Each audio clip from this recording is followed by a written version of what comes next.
प्रेमी music world हर पल हर घड़ी हर समय आपके सेवा में। सब्सक्राइब नाउ एंड प्रेस द बेल।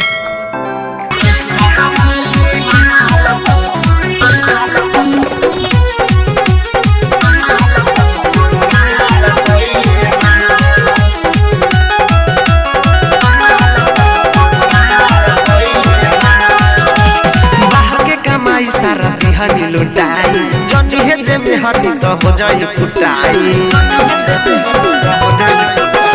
बाहर के कमाई सारा बिहानी लुटाई जनी है जे में हटी तो हो जाई फुटाई। देखा के तू नाली जेब कोइले खाली रे हमरो तो पूरा हाल पहिले बा।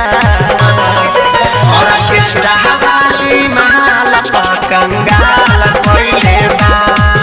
और केस्टा वाली महल कंगाल पहिले बा।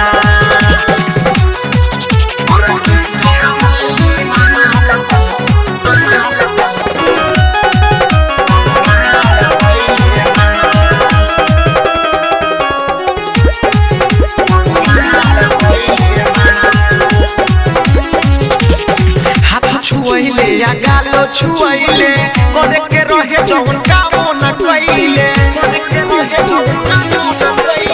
हाथ छुआइले या गालो छुआइले करे के रहे जौन कामो न कइले। हौ ना चिखा के देखे के तोर सारे जिया हमर साथा मोहाल कइले बा। और केस्टा वाली महल तो कंगाल कइले बा। और केस्टा वाली महल तो कंगाल कइले बा। और केस्टा वाली महल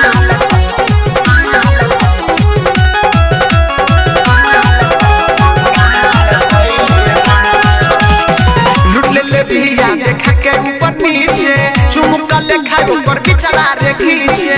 चुमुका ले खाए ऊपर की चला रे खींचे।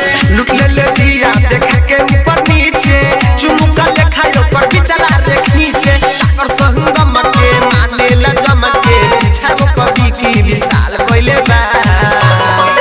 और केस्टा वाली महल तो कंगाल कोइले बा। और केस्टा वाली महल तो कंगाल कोइले बा।